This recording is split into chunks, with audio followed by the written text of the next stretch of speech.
You three guys were sharing a bit there. You got, everybody got a chance to talk? All right, good. All right.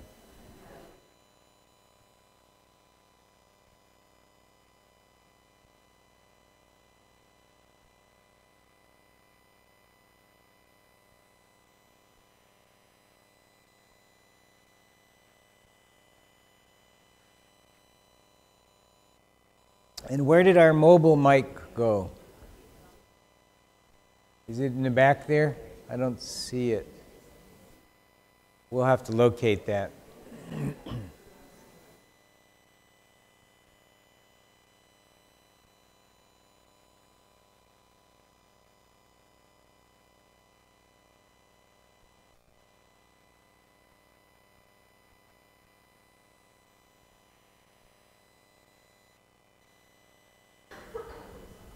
All right. Well, what kind of difficulties, I don't see the mobile mics anywhere here, but the thing is that if we repeat it, I'll repeat something that if you say it, or we'll talk through me here. I'll repeat your questions maybe. And if you don't want to, if it's, too scary, you don't have to talk into the microphone, but the thing is that I want to know, what is it that you said were some of your difficulties with communication? For us in the library, with our superiors, the administration, what we feel is that they have to come from their standpoint. And that means that there are certain sensitive information that we're not willing to share with us. So it's not completely transparent. Yes.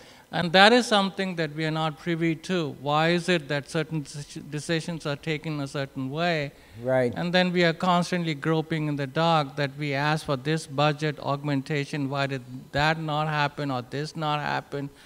Actually, it's not as though the two parties are at loggerheads or they want to be adversarial, right, but they have to protect where they're coming from, and we have to fight for what we are asking because we have our own constituency. That's the problem. Of course. So I'm going to ask you a question about that. Where in there, on those 4 points, will you think that this is having the problem? Is it much more organizational because the organization has these levels? Yeah, okay. I agree that is often an unintended consequence of the organization, the way things are, and especially if you don't have knowledge that maybe somebody higher in the organization has, and they can't share it, and they're, and all these kinds of things, that creates organizational problems rather than a problem which is personal. Nobody has the intention of being really nasty in communication or not sharing, but we have our constraints from that. So that's really a same kind of thing. It's just like when you're talking for the organization to the public. You have certain things you can say and certain things you can't say. Am I right about that? You can't tattletale on your boss or something like that, You better not. But because you have a certain kind of obligation about the communication, you're representing this college to the public. So you have an obligation to this college. It's very, very important, in that way, to be able to communicate what the intention is. And it's the same way here, but it creates problems, doesn't it? Because you're not privy to the information. I understand that. What other kinds of problems did you talk about? Let's go over here. I don't need it. I have a loud voice. Oh. Is taping. If you don't want to be taped, that's fine. Okay. We talked about her problem is the language. She's too straightforward in order to deliver her message. However, there are some cultures that it is very offensive to them. Yes. And she does not like to beat around the bush. So straightforward, this is what I want, and then the other person, that's too personal. Yeah. She sounds too intimidating. That was not her intention. Right. It's in the culture. You know, and that's very true. And you know that that cultural thing is not just ethnic culture, it's other kinds of culture. Like here, this has an educational culture, you know, here. And each of your departments has its own culture. It's unspoken, unwritten rules of how we talk to each other. But you're right about that. It is cultural, but don't just limit your cultural thinking to ethnic culture, because it is other kinds of culture. If I go into a hospital, that's a medical culture. You know, so you have to think. My sister works for the Cleveland Clinic, and she has to think like the nurses and doctors and people there. That's what the administration thinks in medical terms. So I'm going to say that that straightforward thing, a lot of this has to do with some personality, and it does have to do with the personal portion. I'm going to tell you why. Because we first of all start with a very basic posture that we have. We are either, you know, people who are comfortable with connecting with others, or people who get a lot more energy from just being by ourselves. What is that called? Those people who are extroverts and those people who are introverts. And what is, does introvert the same thing as shy? No, it is not the same thing as shy. So it's very important for you to understand what extroversion and introversion is. Because when you're communicating to people, sometimes you have to think about whether they're extroverts or introverts. That's the very first thing. It should be a little clicker in your head that goes, huh, I guess I'm dealing with somebody who's rather introverted, or I'm talking to somebody who's extroverted. And how do you tell the difference between introversion and extroversion? Well, introversion is people who need to process things in themselves. All right? Extroversion is people, extroverts are people who process things with others. The difference comes like this. If you're an introvert, somebody's going to say something to you, and you're going to say, well, let me think about that. If you're an extrovert, somebody's going to say something to you, and you're going to say, well, can we talk about that? You see the difference? So if you're pushing on the introvert, because they're like kind of being like this, and you're saying, well, look, let's talk a little bit. No, okay, well, yeah, no, and you're the extrovert, all right? So you're pushing them to talk and to, let's really communicate about this, you know? Come on, you know, we can work these things out. And they're thinking, I don't want to communicate, you know? Or you're an introvert and somebody's doing that to you. Guess what's going to happen? You get kind of, you know, your temperature goes up, doesn't it? You're getting pushed.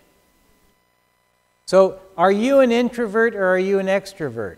How do you know? Depends on the situation, actually, that does. Sometimes you're more introverted or more extroverted. You know, at work you might be one way, at home you might close the door and I don't want to, you know, be bothered, that kind of a thing. But the truth is that you can tell by some things like this. Here's what happens in the extrovert's day. The extrovert says like this, okay? Here's what the extrovert does. Let's see. I think I'll call my sister. I wonder what she's doing right now. You see? The introvert doesn't do that. They need a reason, you know. Well, why are you calling your sister? You know, what are you you have a problem that you have to deal with? You know? My wife is an introvert. I'm more of an extrovert most of the time.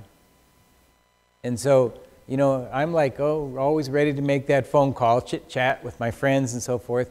Oh, I wonder what, you know, Andrew thinks about this, and I wonder what, you know, George thinks about this, you know, so I better get some information, ideas from them.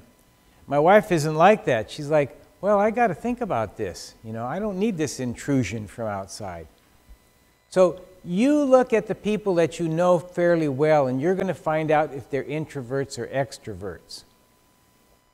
And then also there are 4 basic approaches that people have, and you can write this down, it's not in your notes.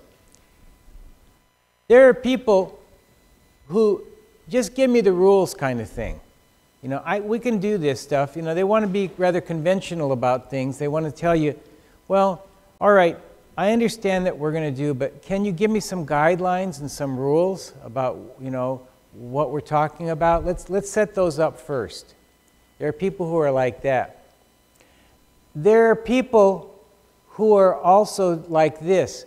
They're saying, you know, what you're saying is good, but it doesn't make sense. You know, I have to have a logical sequence of steps kind of thing. You know, can you tell me, this thing can make sense? They don't understand that there are two kinds of ways that people approach things. You can put this as a subset there. Because we can approach things from a logical point of view, like this makes logical sense. Or we can approach things from a values point of view. In other words, this makes sense according to my values. And values are very cultural, and values are very personal.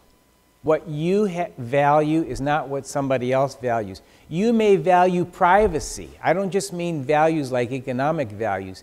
You value privacy. You're willing to put money and time into privacy. You may value your special projects. My father used to have a workshop and spend lots of money on tools for that workshop, you know, because he valued his time in the workshop. That was his hobby. You may value relationships. You may value health, you know. So everything is ordered in your day according to that value. So that's the second thing, that there are people who want to make logical sense or want to make values-based sense. And when you're talking to them, you're hitting that wall if you don't recognize that. Just like the people with the guidelines kind of thing. They're ready to do anything, but you got to give them the steps. You know, they're not creative, because that's the third kind of person. This person who says, give me space, give me freedom, let me be creative, don't hem me in, don't tell me what the rules are. I want to do a brainstorm with you. You've ever heard that one? Okay, that's the third kind of person that you will be approaching. And finally, there's a fourth kind of person who is going to tell you that, you know, you can do that, but I don't know that you're going to get people to connect with you. They're relationship people. That's the very first thing that they default to. As a matter of fact, these are 4 values. The people who want guidelines is a kind of value of conventionality. They value that. There are people who really want logical, make sense kind of things, and they value that. There are people who are relational. How user-friendly is this going to be? You're going to put in a new computer system. Is it going to be user-friendly? You know, that sort of thing. And finally, there are people who are creativity valued. That's what they want. They really want to be free and to be part of the process of creating something. So if you don't understand what that person is coming from, you haven't connected with their values. And when you're talking to them and you're trying to convince them in your value system, maybe you're not connecting because they don't have your value system. Maybe time is of the essence for them, and you're not giving them enough time. Maybe their value is the ability to participate in creating your project, and you're not doing that. And you're having a problem with communication because of that. Whatever it is, the more you discover about what their prize is. Remember I told you keep your eyes on the prize? Okay, to discover what is their prize. It has to do with their values. It really does. Whether it's your family or at work, the people that you're talking to, this is what it's about. So we were moving ahead here. Your intention has to do with this very thing. That if you find out what is your intention, and if you look at this list here, you're going to see that when you're being assertive, your intention is to communicate. So you want to be able to communicate with this person, and you want them to communicate back with you. All the stuff that I've just been speaking about is the background of good communication, for you to kind of figure people out. And you might say, well, that's a lot of work. Actually, it isn't. You step back, I'll bet in the first 10 seconds you can figure out things when people start to speak. I'm sure with a little practice you can. The only thing is this, you get yourself out of speaker mode. You know, on this little phone here, I can put it onto speaker mode, right? And then the speaker is coming across and it's very loud. And sometimes we're in speaker mode and we're stuck in it. What do I mean by that? Is that I'm talking and talking and talking and talking and talking, and I take a breath, and the other person starts talking back, and I can hardly wait to get back into speaker mode because I've got my mind set on what next thing that I'm going to say. That doesn't help for communication. What you have to do is move into listener mode. You have to be able to say, I'm hearing and I'm reading between the lines. I'm figuring this person out. You might say, well, that's a lot of work, takes a lot of time. It takes a lot more time to untangle the knots that you are creating. If you don't do this, it takes a lot more time to do that. It takes a lot more time to answer angry emails. It takes a lot more time to answer angry phone calls. It takes a lot more time when you don't get enough information that you have to make a second call. Are you getting the drift of that? All right, good. You still with me? I'm not boring? Nobody's asleep? Okay, good. We didn't bring pillows today. Okay. So what we're doing is looking at this, and we're seeing that people who are aggressive rather than assertive, they want to dominate. That's a big temptation in our society, just to whack people. You better do what I want. I'm just going to raise my voice until I get what I want. And you also see that there are passive people because what they want is just to make sure that you're not angry. They want to just please you. And sometimes they're very frustrating too, because you can't get the information that you want. And finally, there are people who are passive-aggressive. What is passive-aggressive?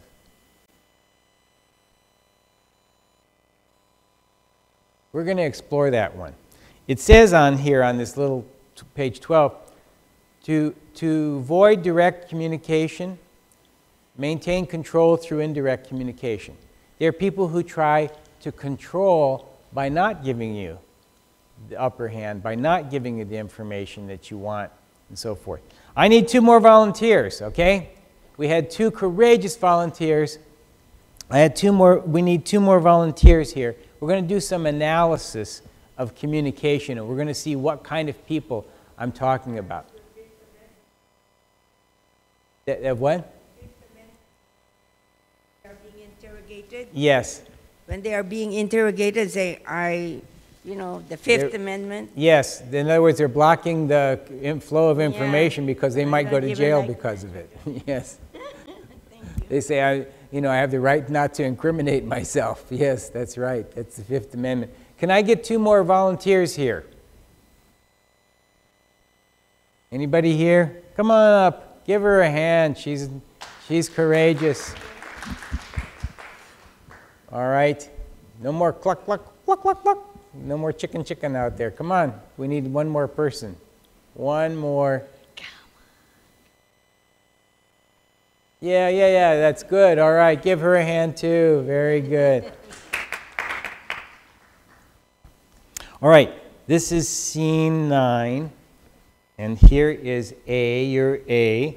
And here is B. You're B. Now remember, we won't pick you up unless you speak into the microphone. So read through your lines, and while I give instruction, you read through the lines here. Now what I'd like you to do out there in the audience, the participant group, is to listen, because we're going to look at those 4 categories up there, and and we're going to see what do we hear? What kind of character do we hear? Someone who's assertive, aggressive, etc. We have two characters here. We're going to see that. Come a little bit closer together because you're going to have to share that microphone. All right. Good. All right. Are you ready? Okay. Hollywood is waiting. Go ahead. We're supposed to be part of this next training on communication skills. I just hate those trainings. It's the same stuff, and all the people do is moan and complain. Well, we liked the last one. You didn't come to it. I think you would have gotten a lot out of it. Like what? I've read it all, and the problem is our management. They are the ones who need some training. But some of them come to the training. And it still doesn't help, right? Well, I guess it's all a matter of perspective. Anyway, how can you tell if it's going to help you if you don't know what the training is all about? So now you're an expert on communication because you've gone to the training? Well, no, but I think it would help me if we all went to the training. So you're telling me I'm the problem because I didn't go to the last training? All right. Very good. Good. It's not my personality. No, that's why we're happy about that. That's why we're happy, because you're a good actress here. You know, when you can act like something that you're not, then that tells you you should go to Hollywood, right? Good. All right, so we had two characters here, one up here and one over here, the A and the B character. What did you think the A character was? Okay? What was she? Was she aggressive? It's hard to tell, isn't it? Why aggressive and why passive aggressive? Read carefully through here. If she's aggressive, that's right, unable to take responsibility. All right? And if she's passive aggressive, you know, look at this very carefully because this is a really important chart. We're going to see what she is.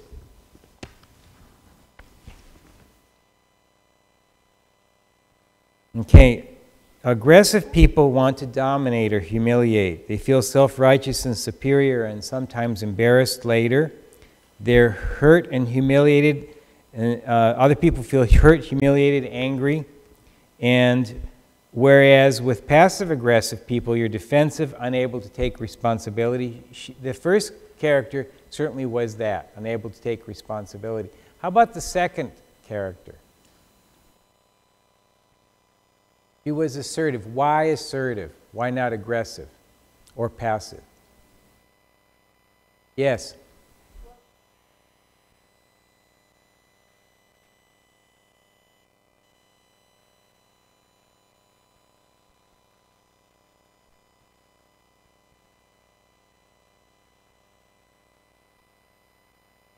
Herself. Yes, go ahead and repeat that if you don't mind. Okay. Oh my God, how to say it? The assertive person did not back down. She expressed herself clearly. Right. And when the passive-aggressive person became more aggressive, she didn't back down and expressed herself clearly. Absolutely. You know, that was a key to understanding the difference because you're making a point, you're not trying to be right. That's the difference. You know, it's really important for you to understand how to make the argumentation because you will have times in which you disagree with people. But argumentation is best made when you keep to the point that you're making. Not when, as a matter of fact, people can throw you off and get you angry and then they've won the argument because you're not thinking clearly. Yes?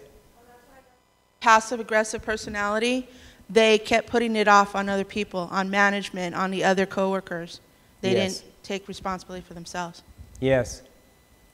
We don't like to do this. We want to think that, well, you know, I can't be responsible because these circumstances, and I'm not saying that that isn't the case. Sometimes we have many, many difficulties in the work or at home or whatever the problem is.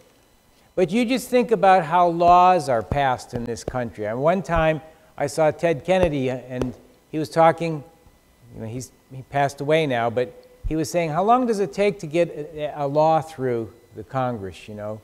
It takes about 40 years. Yes, 40 years. You know, you just think about the laws that have been passed on all the major issues. You know, we have things that we take for granted right now, like Medicare. You know, when they tried to start working on Medicare during the Depression, you know, Social Security, you know, took a long time for that. And we see civil rights. You know, that legislation took a long time to pass. So it is multi-generational, it's so long. People have to pass the torch to the next generation to get laws passed. So with that kind of a notion, the reason why I'm saying that to you is because, you know, we have the same kind of determination even if we find ourselves in a funny spot in the organization. If we say, well, I'm just a little cog in the wheel here, you know, in the machine. I can't make things happen. Well, you know, I believe that people can. I really do. I believe that you can make a difference, and you start from yourself. There's a wonderful, you know, in the introduction I was told, you were told about my background, about being the clinical director of the National Council on Alcoholism and so forth. And I ran into a lot of people who went to AA meetings and similar kind of meetings. And there's a wonderful, the big book has this serenity prayer in it. Grant me the serenity to accept the things I cannot change, the courage to change the things I can, and the wisdom to know the difference. The difference. Okay, so that is a nice thing to say every morning to yourself. Because while we're trying to make changes, even if they're changes which are beyond us, we have to have a bit of serenity. What is serenity all about? Serenity is to keep focused on what I said right in the beginning. Keep your eyes on the prize. You know what your duty is. You know what your values are. You know what your posture is. When they asked Gandhi about this in India, you know, he said, I have to detach myself from the outcome. I only look at the duty that I have. That is all my business, you know. The outcome will be what it will be. And India got its freedom because of his attachment to duty. He knew what he wanted. So in the changes that we have in family, in work, we detach from that part which will not help us. Because again, we come back to the word effective. What will be effective in getting us where we want to be? Do you have any questions at this point? You still with me? Yes? We have a mic here, so we can... Oh, gosh, Georgiana. If you are just a cog in the wheel, yes, right, and you have to be respectful of your superiors, and you see a bigger picture for the program that you're in, and the superior has a vision of the program being better, but yet there's always this sort of holding you back from being your best self because the superior wants to be right. Right. And that would be that personality. So do you have suggestions for the cog in the wheel who really wants to be all of themselves rather than less of themselves to stay in the mix? Yes, I do. That's been a problem. I do have suggestions for you because there's a difference between what's called strategy and tactics. Do you know what the difference is? If you're in a game or you're at war, for instance, which we don't want you to be at war with your boss, but if you're in a game, you have a thing called strategy. What is strategy? Anybody know? A plan, right. yes, a plan, a plot, something that you know, yeah, I'm going to take these steps, I have this goal in mind. What is a tactic? Yes, in other words, each step. A tactic, you have a strategic plan, and these are my tactics. I exercise this, I do this maneuver. That's one tactic. I do the next maneuver. That's the next tactic. I adjust my tactics, but my goal remains the same. So I would tell you, my very first suggestion is that you begin by writing out your strategy. What is it that you want to achieve? This is a great opportunity for you. When you write out the strategy, you're going to say, this is how I keep my eyes on the prize. I know what the end result is going to be, and I'm going to approximate it. And even if it's 10 steps and I only take one step once in a while, I'm getting closer to that. Don't give up. Hold on. That kind of a thing. I would say writing out the strategy is a very, very important. Why is that? Because it forces you to clarify what you're doing if you actually write it out. You're going to have to look at it and improve it. I'm a person who's done writing. In the introduction, I had a very successful book called Parents Who Care Too Much. You can get it on Amazon. This is not a commercial announcement. But in doing that writing, I had to write, and I had to rewrite, and I had to rewrite.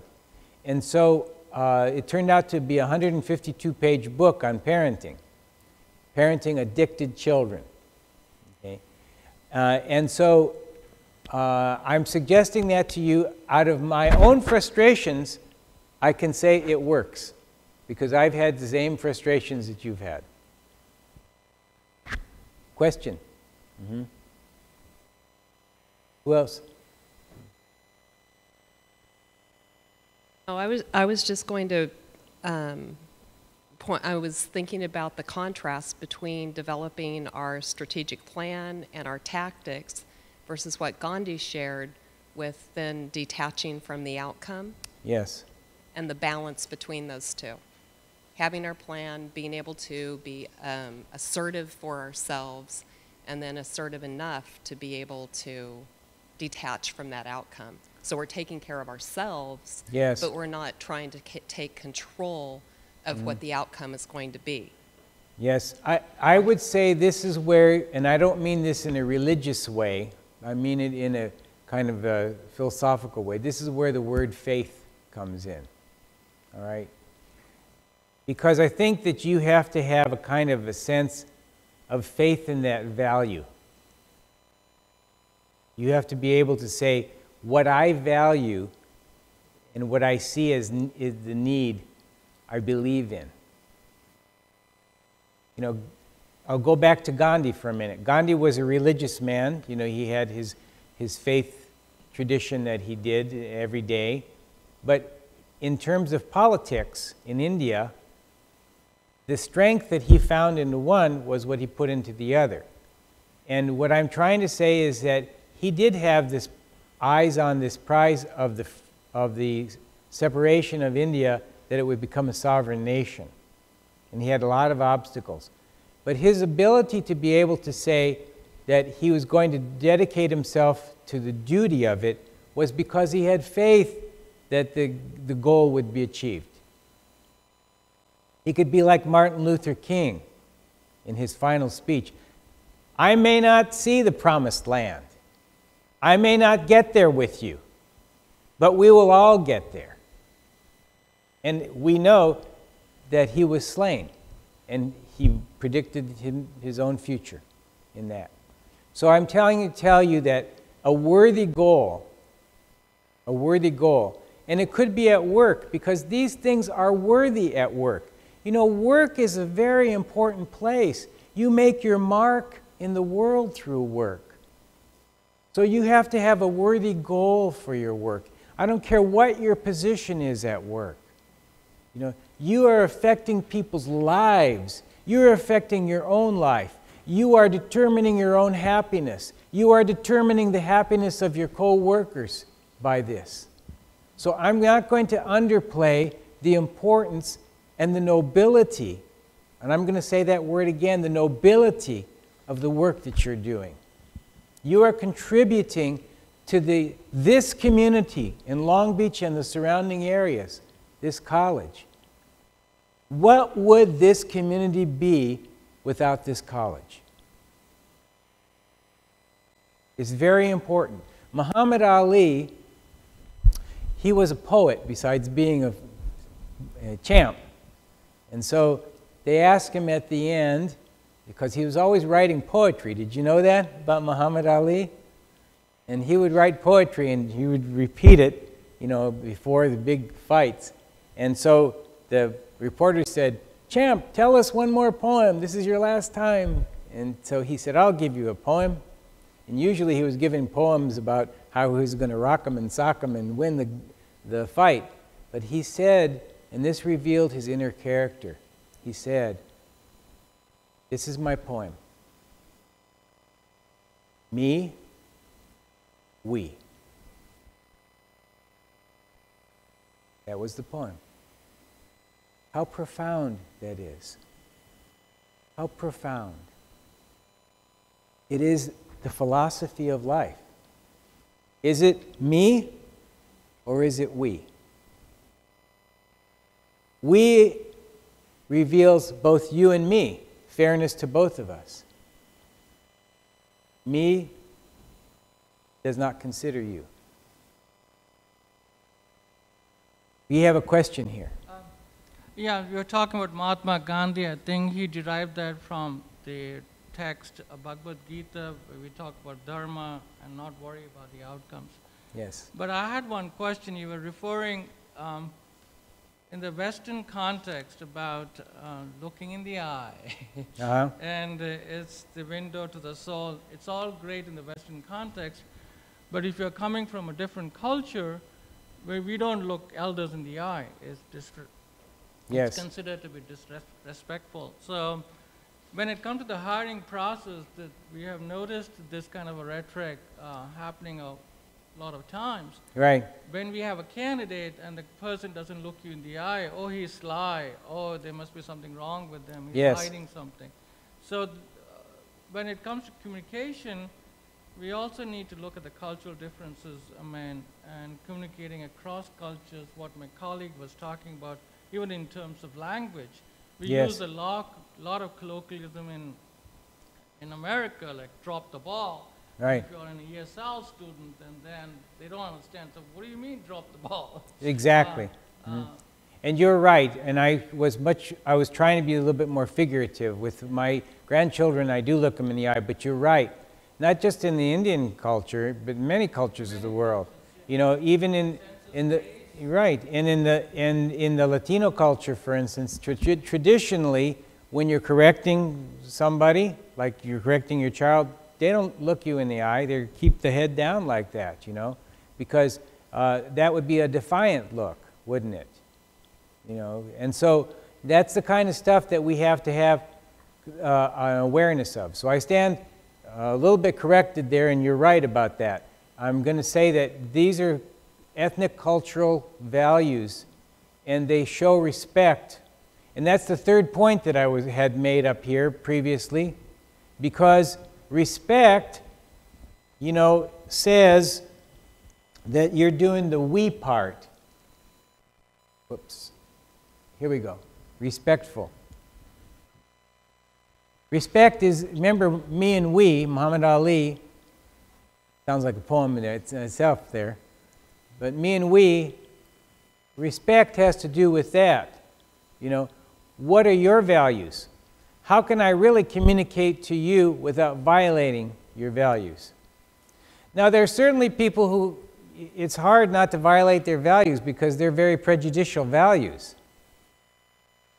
But I need to not, as much as possible, violate the personal space, the personal values, all those kinds of things, if I'm going to achieve what my goal is. This thing is called being skillful. I want you to write that word somewhere, the word skillful. Because skillfulness has to do with your ability not to only use the categories of right and wrong. I'm not telling you that those aren't important categories. There is moral right and wrong in the world. But I'm telling you that in order to maneuver, you may not want to simply use those categories. I'm right, you're wrong.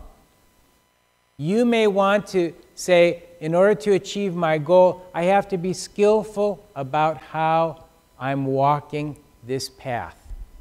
Skillfulness has to do with a value that we can all hold together.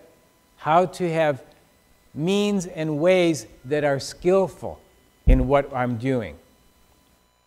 That are skillful. So when I say that word skillful, what does it make you think of? What does it make you think of? Tactful, right. Careful. Respectful, intentional, all right. Aware, awake. Not haphazard. If you're a skillful person, if you have skill, you've practiced. Am I right? You know what you're doing, like your skill on the piano. You've done a lot of practice. You know what you're doing. You learn from the example of others. You are coached by teachers. All of this kind of thing. You're open to suggestions. All of this is skillfulness. And I'm going to tell you that it pays off, being skillful. Because what happens with that is that when you make a mistake, you quickly back away. You move in another position. You don't let that ego, Miss Ego or Mr. Ego, get in there. Because that's a big thing for us. It really is. You know, we got these great big egos. And, you know, well, how could she say that to me? How could he say that to me, you know? Who does he think he is, sort of thing. Well, again, we're getting distracted. You know, you and I every day, and we just did this about an hour ago, we go outside, or we go into a restaurant, or we go home and open the refrigerator, and we take food, we eat it, we enjoy it, we cook it, you know, we prepare it, we eat it. And that nourishment is energy. It's beautiful energy which comes from the sun and raises our crops and raises us. We all need the sun. And that energy we transform. And so I'm telling you all this because you are a transformer of energy. And you can waste the energy on unskillful things, or you can spend the energy on things that produce the effects that you hope for. And we're back to the question of effective communication. Keep this chart at your desk. When you're having troubles, I want you to use it, to analyze it. This is an important chart. It will tell you a lot about what's going on when you're having communication troubles with people. And you will be able to use the I message. I means that you are expressing what your needs are, not telling people what they need to do. You keep yourself in this position so that you can be honest with them, but in a way that they can hear it according to their values and personality. And you won't produce these kinds of things like accusations, punishment, all the stuff that goes on with aggressive and passive-aggressive people. Retaliatory behavior, people getting even with you, resistance to change, hurt, damaged self-esteem, all these things like that. So to be effective is to utilize the things I've been asking you to do and to stop using things that hinder your behavior and start using things that help it. We are a little bit short on time. I want to thank you for your attention. I hope this has been helpful to you, and I say have a good day. Okay, Thank you. If you could please fill out the evaluation form that is in your handout and leave it at the front table, we would appreciate it. Thank you for coming. Enjoy your day.